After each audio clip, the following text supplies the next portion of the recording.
Okay. Today's trade, ABUS, right?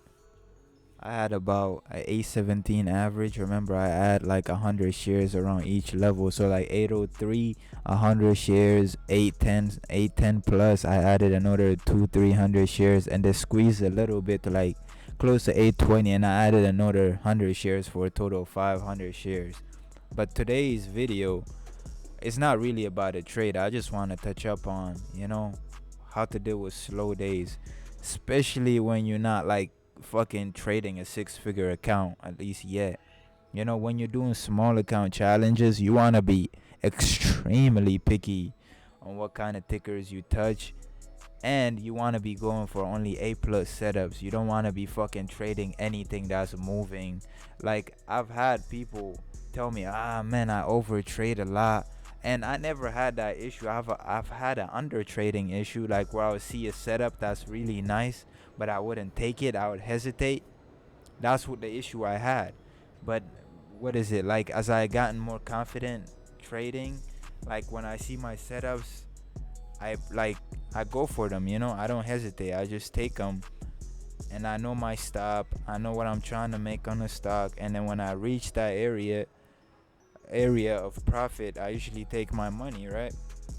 And the same thing applies to like when the stock is going against me. If I'm losing, I'll take my loss. I'm not gonna be like, I'll just leave it on until it comes back down, give me a flat, or it goes into profit. If it's a loser, it's a loser. Cool, no problem. But like I was saying, on slower days, you just want to get that one trade and get the fuck off, bro, or you end up giving money back to the markets. Like, just take your trade. It's slow as fuck. It's a Friday. Just shut the computer off. Go outside. Go get some fresh air. I don't know. Shut it off. Do something else.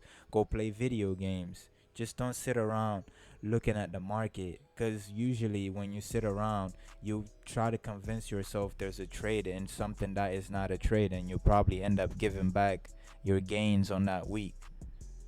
So I had to like get that off my chest. So yep, right there, we're in the stock. What is it? 500 shares right now. I mean, I don't record live because when I wake up, I'm tired. I don't want to fucking talk. Anyways, yeah. I mean, once again, coulda, shoulda, woulda.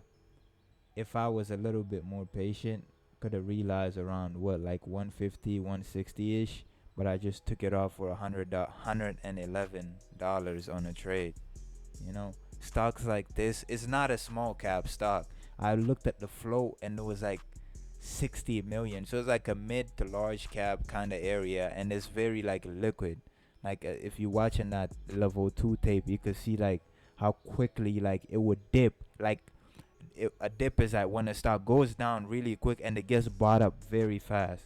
And every dip, it would dip real fast, and then buyers will come right back in and push it back up a little bit. And I was observing that a lot. I'm like, alright, cool, look, the second I start to get some dips, I'm covering, because if I don't, that profit gonna turn into a flat. Like, and I'm not about to take a loss on a ticker that I've analyzed. You know what I mean? Like, I've analyzed it very well in pre-market, and I watch how it traded, and I'm like, oh, this is a short for sure. That shit, there you go. Look, boom, 111, just covered it. Yeah, it's a short. It's like every time it will bounce a little bit, like sellers will step in and they won't get to a level. Example, it's at like, what is it, 8, right? 8, and then 8 is the wall. It won't get through 8. It might get through 8 by like 1 cent, but it will just get pushed right back down to like 798, 7.